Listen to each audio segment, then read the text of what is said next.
Shri Sharda Devi and her Divine Play, Chapter 4, page 51. The more often gold is rubbed with a touchstone, the more it glitters. A fire burns more brightly when the wood is stirred, and a snake raises its hood high when it is struck. Similarly, a human soul awakens when a person is challenged. The lives of the divine women who accompanied the avatars in every age were full of suffering and tragedy. Enduring all forms of hardship, they demonstrated how to overcome suffering to strength of will and how to surrender to providence. Suffering on top of suffering made the divinity of those great women shine forth. This is why, in the Indian tradition, we pay respect to the Shakti or the female counterpart of God first. We say Lakshmi Narayan and not Narayan Lakshmi. Similarly, we say Gauri Shankar, Sita Ram, and Radha Krishna. It sounds poetic, sweet, and melodious when the name of the Shakti comes first.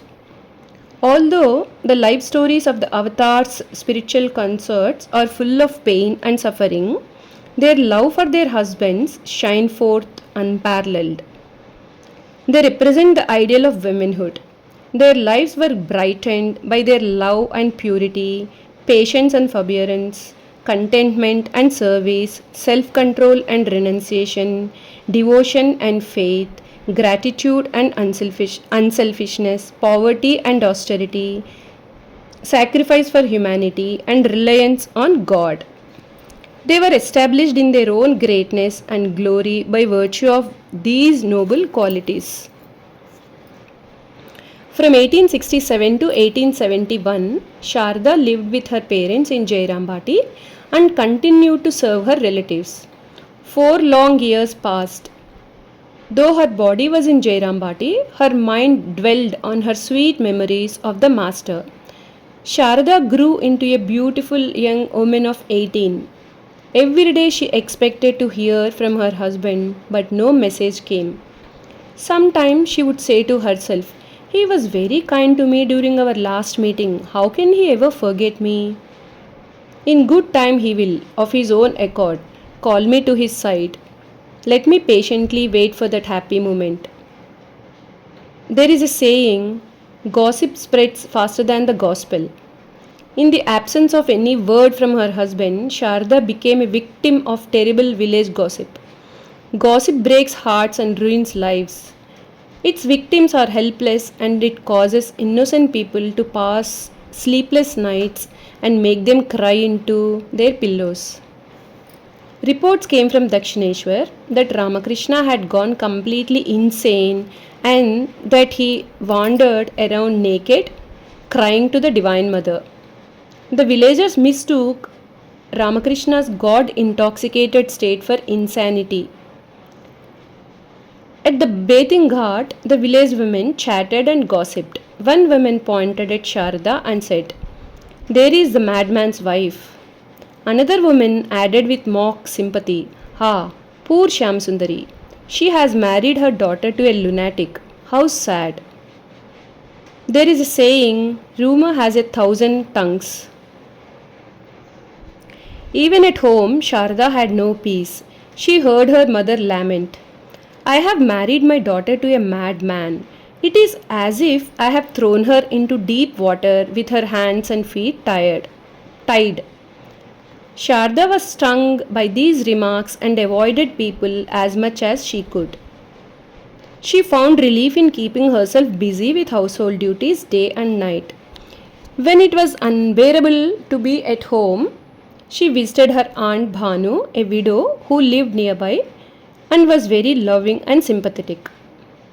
This woman had insight and understood the divine personality of Ramakrishna. She once told Shyamasundari, "Your son-in-law is Shiva himself and Krishna too. You may not understand this now, but you will in the future. Mark my words."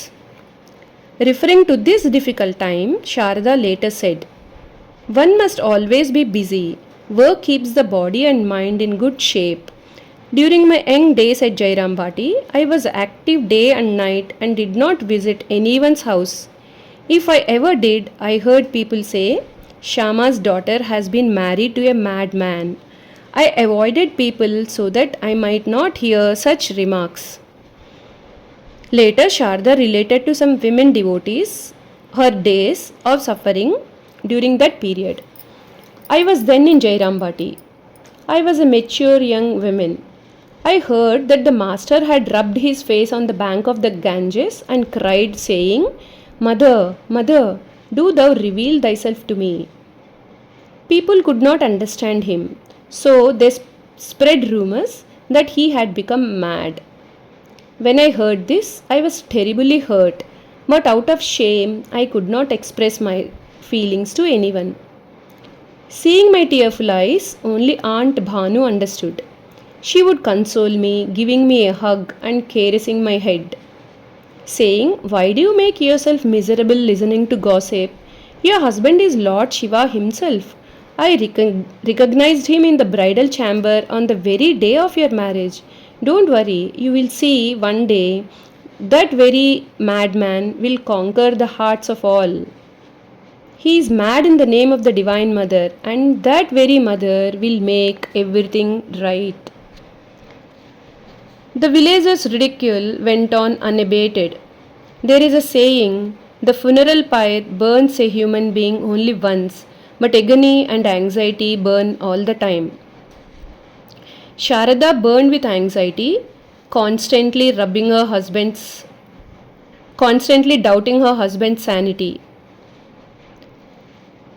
Again and again she deliberated within herself. Is my husband no longer the same person? People are saying he has become mad. Is this true? If this has indeed happened by the decree of Providence, I should not stay here. I must take care of him. At least her patience reached its limit. She decided to go to Dakshineshwar and see for herself. Sharda later said, It was March 1872. Some of our village women were going to bathe in the Ganges in Calcutta on an auspicious occasion. I said to one of them, I want to go to Dakshineshwar to see how my husband is doing. She reported this to my father. I was shy and afraid to talk to him. My father agreed, saying, It is fine if she visits Dakshineshwar. He accompanied us. Jai Ma.